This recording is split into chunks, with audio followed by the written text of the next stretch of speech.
What's up, YouTube? It's your boy SWAC Buzz here, back with another video. Alright, so today I'm going to talk about a couple of things. I know it's been a minute since I did a video. Well, a video where I'm actually talking on. I've been under the weather. Appreciate y'all rocking with me though. Make sure you like and subscribe to the channel if you haven't liked and subscribed to the channel yet. I cover SWAC content over here, so if you like this kind of content, make sure you smash up the likes and subscribe to the channel. But today we're gonna talk about a few things. So Yahoo came out with this story about Travis Hunter, picking HBCUs, saying that, him coming to HBCUs can be a resurgence for HBCUs in the future, which I agree wholeheartedly with them about this. But when you look at the comments, if you go on the story on Facebook and you look at the comments, you just see so many people mad at this, and I don't understand why.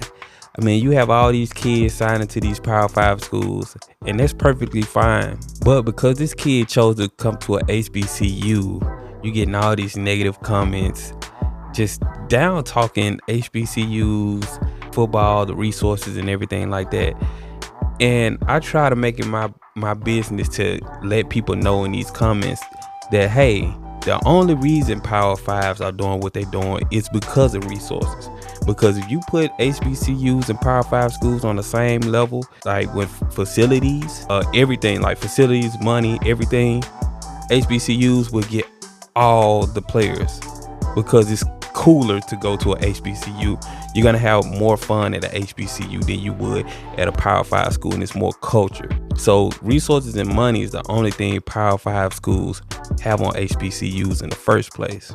I know a lot of people thought Harold Perkins might be trying to flip to Jackson State, but you know what? I knew Harold Perkins wasn't gonna flip because I watched the interview he did with Travis Hunter, and I'm good at reading body language. And so when they asked him about Jackson State, I could tell that he was like, nah, I'm not going there, but he didn't want to say anything to make HBCUs look bad. But he pretty much gave away, in my opinion, he gave away that he wasn't going to HBCU when he did that interview, because you could just tell by the body language.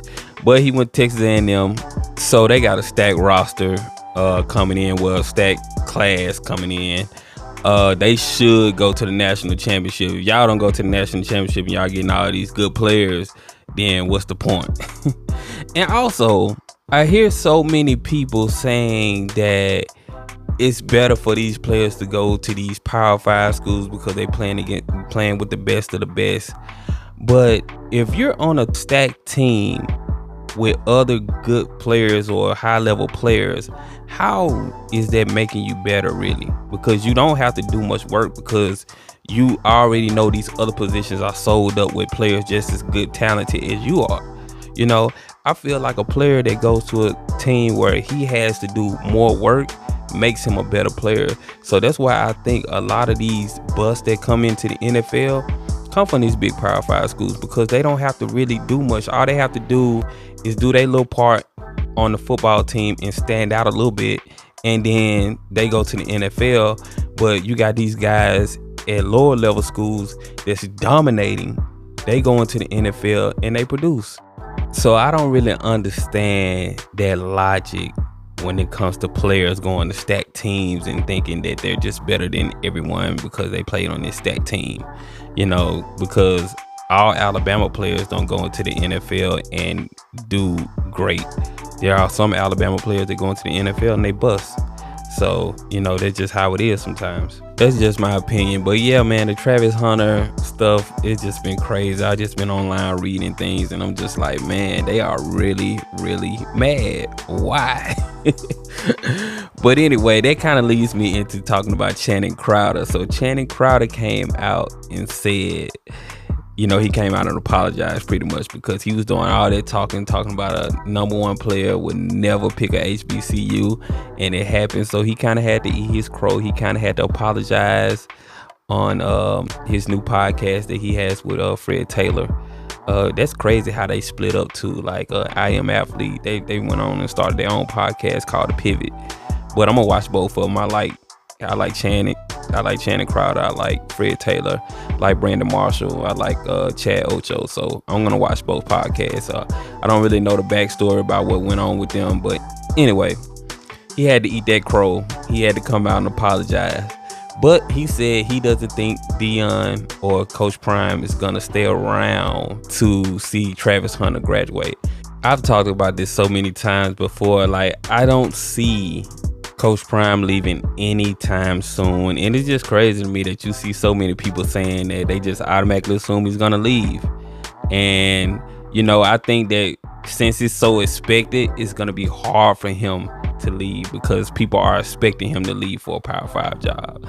So I think that's really gonna put a lot of pressure on him to stay at HBCU because everybody thinks that he's gonna run to a Power 5 school as soon as he get an offer to like a SEC school or something like that. In other news in the SWAC, Coach McDowell has accepted the job for Prairie View. And you know, we already talked about this over here. You know, some people were saying that TC Taylor was the coach. You know, you had those false rumors out there that was going on saying TC Taylor had accepted the job as coach. But we all knew Coach McDowell was going to be the coach. I already knew that he accepted the job weeks ago. Like, my sources kind of told me that, yeah, it's a definite thing. Like, they gave him the job. They didn't pick TC Taylor. So I kind of already knew. But over here, like, I kind of really keep in mind that I am media. And so I want to have some kind of integrity when it comes to like trying to break stuff. Like, I'm not in the news breaking business. That's not what I'm trying to do. That's not what I want to do on my platform. You know, like, I don't care about being first to get something out.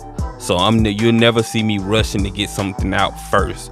Like, I'd rather give y'all accurate information than to be first and give y'all wrong information. So that's just how I'm doing things over here. But yeah, so I didn't want to rush out and say, yeah, he has a job. Yeah, this is the new coach. I kind of said he's the leading candidate. That's all I said. He's the leading candidate. I'm hearing that he's the leading candidate.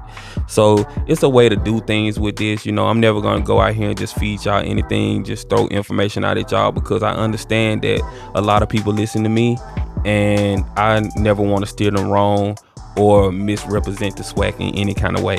Because, you know, whether you like it or not, once you start talking about the SWAC on YouTube, you represent the SWAC, because somebody from that don't even know nothing about the SWAC can stumble on your channel and you're representing the SWAC. Which leads me to another thing about people, you know, making these videos. You know, it's okay to be funny and stuff like that, but you have to understand, when people come in from the outside looking in at our conference, you might be the first thing they ever encounter about the SWAC. So you always want to put your best foot forward and represent the SWAC well. And that's what I continue to do on this channel. But I appreciate y'all stopping by, checking out the videos, liking and subscribing to the channel. If you're new here, make sure you hit that like button, subscribe to the channel. Appreciate y'all supporting me. I'll see you guys on the next video. All right, I'm gone.